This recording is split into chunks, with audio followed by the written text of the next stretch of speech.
South ఇండియాలోనే అతి తక్కువ ధరలకే రత్నాలందించే ఏకైక సంస్థ 6JVR. ఈ రిజల్ట్ చూసారా? కనిపిస్తుందా మీ కళ్ళకి? 100% కళ్ళు బాగా పనిచేస్తుంది. కళ్ళు బాగా పనిచేస్తున్నాయా? మీరు చెప్పిన ఎక్కడా కూడా ఒక ఫిగర్, ఒక రిజల్ట్ నాకు ఎక్కడా కనిపించట్లేదు. సో ఏంటి, మీరు ఫెయిల్ అయ్యారా? ఫెయిల్ అయ్యాను అని ఒప్పుకోవడానికి ఎలాంటి సందేహం లేదు నాకు. ఓకే. ఎందుకంటే మనం ఏం చెప్పామో వాటిలో కట్టుబడి ఉంటాను అని చెప్పాను, అలాగే కట్టుబడి ఉంటాను కూడా. అంతే తప్ప వెనుదిరగం అది మా బ్లడ్లో లేదు. రెండోది, ఈ విక్టరీ అనేటువంటిది మన బాలయ్య బాబు గారు చెప్పినట్టుగా హిస్టరీని రాసేది మేమే, సృష్టించేది మేమే. సో దానికి నేను హ్యాట్స్ ఆఫ్. సో ముందుగా కూటమి అభ్యర్థులందరికీ కూడా, ముఖ్యంగా చంద్రబాబు నాయుడు గారికి, పవన్ కళ్యాణ్ గారికి, యువనాయకుడు నారా లోకేష్ గారికి, రెండోది మన బాలయ్య బాబు గారికి, సో అందరికీ కూడా హృదయపూర్వక ధన్యవాదాలు, శుభాకాంక్షలు, శుభాశిస్సులు అందిస్తూ, నేను చెప్పినటువంటి అంటే ప్రస్తుతం కార్యకర్తలు కానీ లేకపోతే టీడీపీ కూటమి కానీ సో కొంత నా మీద ఆవేశంగా ఉండటంలో నేను వాడినటువంటి పదాలు వాళ్ళకి ఇబ్బంది కలిగి ఉండవచ్చు. సో ప్రేక్షకులు చెప్పేది ఏంటంటే, సో నేను ఇచ్చినటువంటి వ్యాఖ్యలు నేను వెనక్కి తీసుకుంటున్నాను. నేను అన్నా ఒక మాట, మడిచిపెట్టుకోండి అని. నేను మడిచిపెట్టుకుంటాను, అందులో ఎలాంటి సందేహం లేదు. ఓకే. అయితే ఇక్కడ మీరు ప్రశాంతంగా ఉన్నప్పుడు ఈహా టీవీలో నేను చేసినటువంటి ప్రతి వీడియోని ఎడ్యుకేటెడ్ కానీ నాయకులు కానీ ఎవరన్నా ఒక్కసారి మీరు సినారే మొత్తం సుమారు 600 వీడియోలు మనం చేశాను. మీరు కొద్దిగా టైం తీసుకొని ప్రతి వీడియో మీరు అబ్జర్వ్ చేసినట్లయితే నేను మాట్లాడినటువంటి ప్రతి ఒక్క మాట కూటమికి పూర్తి స్థాయిలో సహకారం అందించింది. ఓకే. అంటే ఇక్కడ గతంలో నేను చంద్రబాబు నాయుడు గారి యొక్క 6 మాసాలకు ముందుగానే మనం ఆయన కారాగారానికి జైలుకి వెళతారని అన్నప్పుడు నన్ను మీరు అందరూ ఆదరించారు. ఎలా వస్తారో, ఏ పరిస్థితిలో ఆయనకి బెయిల్ వస్తుంది, ఎప్పుడు వస్తుంది అని చెప్పినప్పుడు లక్షలాది మంది నాకు కాల్ చేశారు. ఆయన ఆరోగ్యరీత్యా బయటికి వస్తారు తప్ప ఇంకో రకం, అనారోగ్యరీత్యా బయటకు వస్తారు తప్ప ఇంకో రకం కాదు అని చెప్పి నేను వ్యాఖ్యానించడం జరిగింది. అయితే ఇక్కడ ఈ అరెస్ట్ అనేటువంటిది ఫ్యాక్టర్ పనిచేయలేదు, ఒక అరెస్ట్ కారణం అయితే కాదు. అట్లాగే 25,630 ఓట్లతో బాబు గారు ఓడిపోతున్నారు.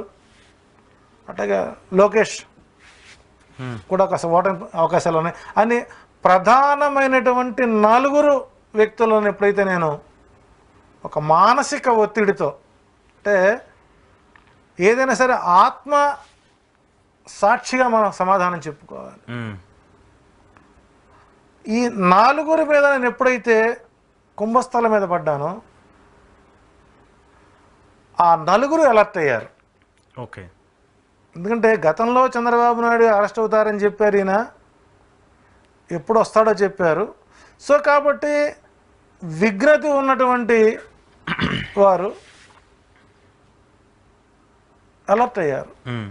ఆ అలర్ట్ అవడం వల్ల అటు పిఠాపురంలో కానీ, ఇటు మంగళగిరిలో కానీ, అటు హిందూపురంలో కానీ, అటు కుప్పంలో కానీ, విశేషించి కుప్పంలో శాంతిపురం మండలం, రామకుప్పం, అట్లాగే మరొక మండలం పేరు చెప్పున్నాం, ఈ 3 చోట్లే కొద్దిగా వ్యతిరేకత ఉన్నది.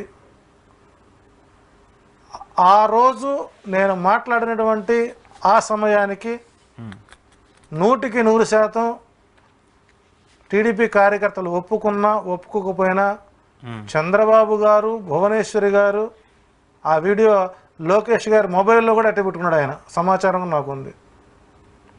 అది పెట్టుకొని ఫస్ట్ టైం చంద్రబాబు నాయుడు గారు కుప్పంలో నా వ్యాఖ్యలకి ఆయన పాజిటివ్గా తీసుకొని పూర్తి స్థాయిలో అక్కడ కష్టపడ్డారు. ఒకసారి నేను చెప్పినటువంటి వీడియో డేట్ చూసుకోండి, ఆ రోజు రియల్గా ఏముందో గమనించుకోండి.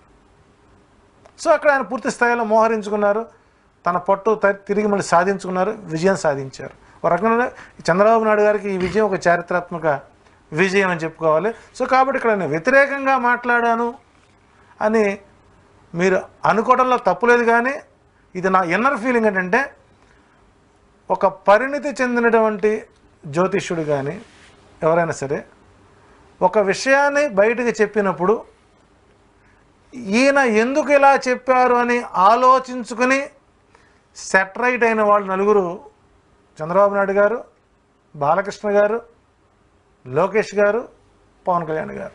అంటే చివరి క్షణం వరకు నేను వాళ్ళు వెంటాడుతున్నాను వాళ్ళని. నేను ఇంకో మాట చెప్పాను, పవన్ కళ్యాణ్ గారు ఒంటరిగా ఈస్ట్ గోదావరి వెస్ట్ గోదావరి జిల్లాలో కనుక ఒంటరిగా పోటీ చేసినా కూడా ఈ రోజున వైసీపీకి సింగిల్ డిజిట్ కూడా వచ్చేది కాదు.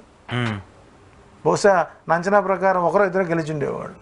ఓకే, అక్కడ కూడా అంతే ఉంది, ఇప్పుడు కూడా అంతమంది. మనం అదే వ్యాఖ్యలు చెప్పుకున్నాం, అదే వ్యాఖ్యలు పవన్ కళ్యాణ్ గారు కూడా మనం ప్రోత్సహించాం. మీరు ఒంటరిగా పోటీ చేసినా ఫలితం ఉంటుంది, లేదా 70 సీట్లు వచ్చినా వచ్చేవాళ్ళు. అయితే ఇక్కడ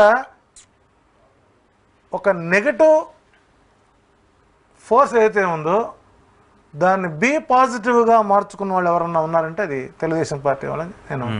సో మీరు చెప్పిన ఆ కామెంట్స్ని వాళ్ళు పాజిటివ్గా తీసుకొని ఎస్, నిజంగానే ఓడిపోతారన్న భయంతో ఎక్కడైతే వాళ్ళకి డ్రాబ్యాక్స్ ఉన్నాయి అక్కడ వెళ్ళి చేంజ్ చేస్తున్నారు. ఆరామస్థాన సర్వే చెబుతూ కూడా ఫస్ట్ ఆ 4 చెప్పుకొచ్చాడు ఆయన. అవును, అంటే నేను లాస్ట్ మినిట్ వరకు తెలుగుదేశం పార్టీ కార్యకర్తలని చైతన్యవంతులను చేయడానికి నా వ్యాఖ్యలు బలంగా వెళ్ళాయి అనడంలో ఇది నా ఆత్మసాక్షిగా చెబుతున్న పదాలు. ఓకే, కాదని ప్రేక్షకులు ఒకసారి ఆలోచించుకోవాలి.